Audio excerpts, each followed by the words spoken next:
డబ్బు, అనారోగ్యం, ఉద్యోగం, వ్యాపారం, అప్పులతో బాధపడుతున్నారా? మీకోసమే launch your future program. Hi viewers, India's largest digital media network Suman టీవీకి స్వాగతం. ప్రస్తుతం మనతో ఉన్నారండి motivational speaker and Kinnera welfare society founder Nagachandrika అమ్మ. మామూలుగా అనుమానం పెనుభూతం అంటూ ఉంటారు. అక్కడ ఏం లేకపోయినా కొంతమంది అనుమానం పడతారు, అక్కడ ఉన్న కొంతమంది అనుమానం పడరు. అది దానివల్ల మనం ఎన్నో ఇన్సిడెంట్స్ చూసినాము.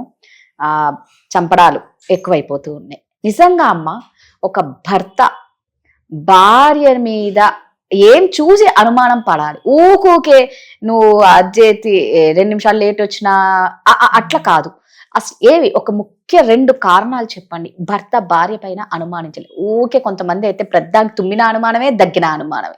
నువ్వు చెప్పినది చాలా కరెక్ట్. ఎందుకంటే భార్యాభర్తలు ఇట్లాంటి చాలా జరుగుతూ ఉంటాయి. అంటే అతి ప్రేమ అయినా కూడా మనిషికి ఒక వస్తువు మనం ఇష్టమే ఉంటుంది, దాన్ని దాచిపెట్టుకుందాం అనేది దాచిపెట్టేస్తాం కదా. అట్లాగా ప్రేమ ఊరికే ఉన్నప్పుడు అంటే ఎక్కడ అది వెళ్ళిపోతుందో నా నుంచి అని ఒక భయం ఉంటుంది ఒక మనుషులకి. దానివల్ల ఏం చేస్తారంటే ప్రతి క్షణము అవతల వ్యక్తిని ఊపిరి ఆడనీయకుండా చేస్తారు. నా నుంచి ఎక్కడ పోతుందో దూరము అని వెళ్ళిపోతారేమో, ఇంకొక ఏదన్నా ఆకర్షణ వెళ్ళిపోతారేమో. అది భార్య కావచ్చు, భర్త కావచ్చు, ఎవరైనా కూడా. అతి ప్రేమ, ఇదంతా కారణం ఏంటంటే అతి ప్రేమ.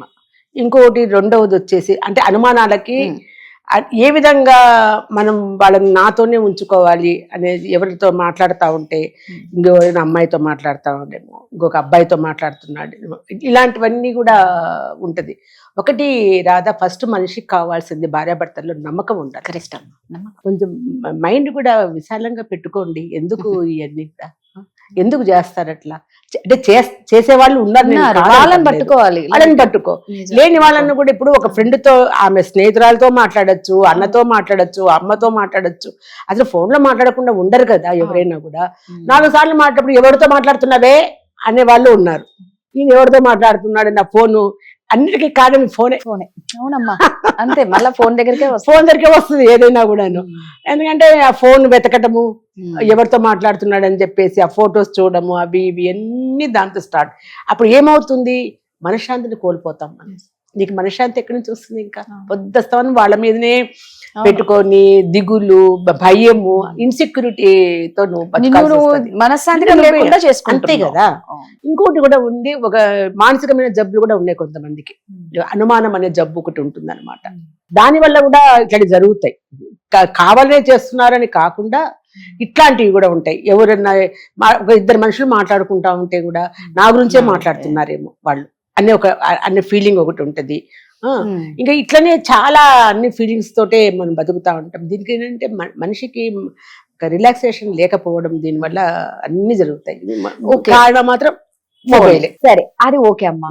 అయితే నిజంగా అంటే ఒక 2 లక్షణాలతో ఎలా భర్త ఒక భార్యను అనుమానిస్తాడు? ఈ 2 లక్షణాలతో నేను అనుమానించాను అని ఎట్లా చెప్పగలరు? ఇప్పుడు భర్త ఎప్పుడు భార్యను అనుమానించాల్సి వస్తుంది? తన మామూలుగా భిన్నమైనటువంటి ప్రవర్తన, అంటే వీళ్ళని లెక్క చేయకుండా, వీళ్ళకి కావాల్సినవి ఏమి చేయకుండా 24 గంటలు ఫోన్ చూసుకుంటూ, చాటింగ్ చేసుకుంటూ, మెసేజ్లు పెట్టుకుంటూ, పగులు కావచ్చు, రాత్రి కావచ్చు, ఈమెకు మెసేజ్లు రావడము, ఈమెకు ఎవరితోనో చాటింగ్స్ చేయడం, ఇవన్నీ చూసినప్పుడు అతనికి అనుమానం ఖచ్చితంగా కలుగుతుంది. ఆమెకు కానీ ఆయనకు కానీ, ఇద్దరికి ఎవరైనా ఒకటి ఈ విషయాలలో క్లారిటీగా మాట్లాడుకొని, నీకు ఒకసారి ఏమి ఎవరితో మాట్లాడుతున్నావు, ఎందుకు ఇంతసేపు, అది ఇది కూడా తప్పే. ఎందుకు అంత మొబైల్ అడిక్ట్ కావడము? ఎప్పుడో 4 రోజులకు ఒకసారి ఫోన్ చేసి బాగున్నారా అని అడగడం వేరే. ఇంకోటి కూడాను, నీకు పని అంతా రిలాక్స్ అయిపోయి నీకేమి పని లేనప్పుడు ఏదన్నా నువ్వు చేసుకున్నా బాగుంటుంది. కానీ పనులన్నీ ఆడబడేసేసి భర్త ఇంట్లో ఉండంగా పిల్లలకు చేయాల్సింది చేయకుండా నువ్వు ఫోన్ చూసుకుంటా కూర్చుంటే అంత ఇంట్రెస్ట్ ఏంటి? మా కంటే ఇంటి పనుల కంటే అన్ని పక్కకు దోసేసి ఎవరితో మాట్లాడుతుంది అనేది ఫస్ట్ స్టార్ట్ అవుతుంది. ఆయన కూడా ఎవరితో మాట్లాడుతున్నాడు అనేది స్టార్ట్ అవుతుంది. అక్కడి నుంచి ఇంకా 2 గొడవలు వచ్చేస్తాయి.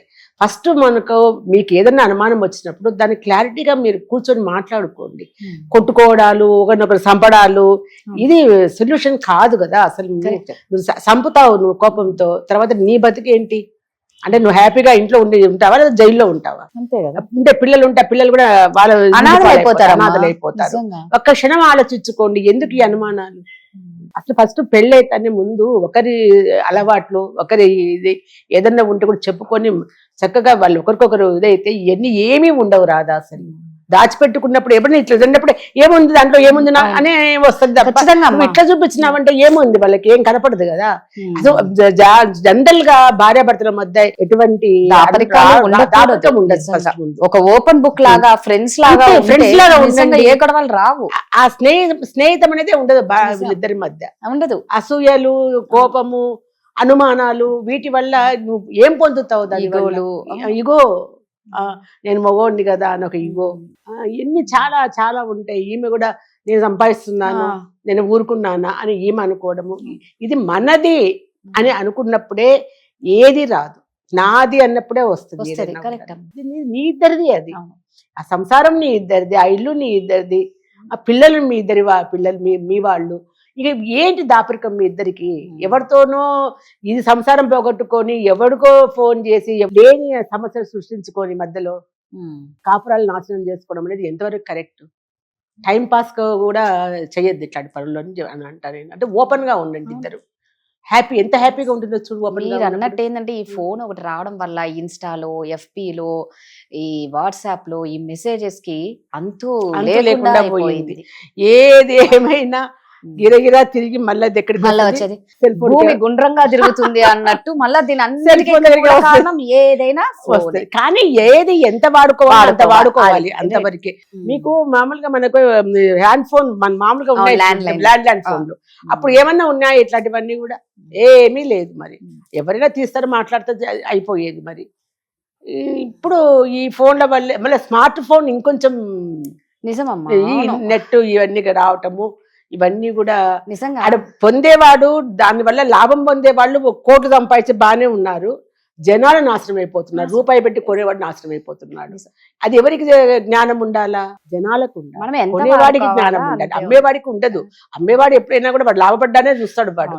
మనం ఎంత కొనాలి, అది జీబీలు ఎంత వాడుకోవాలి, ఎట్లా వాడుకోవాలి, దీన్ని అంత విధిగా నువ్వు వాడుకున్నప్పుడు నీకు ఎటువంటి చెడు జరగదు అక్కడ. నువ్వు దాన్ని దాటిపోతున్నావు కాబట్టి ఇన్ని వస్తున్నాయి. నిజంగా భార్యాభర్తలు ఒక ఫ్రెండ్స్ లాగా ఉండాలి, ఒకళ్ళనొకళ్ళు అర్థం చేసుకోవాలి, బ్రాడ్ మైండ్ లో ఉండాలి. ఒక ఓపెన్ బుక్ లాగా ఇద్దరి మధ్య ఏ దాపరికాలు పెట్టుకోకుండా ఉంటే నిజంగా చాలా అన్యోన్యంగా ఉంటారు. థ్యాంక్ యూ అమ్మా.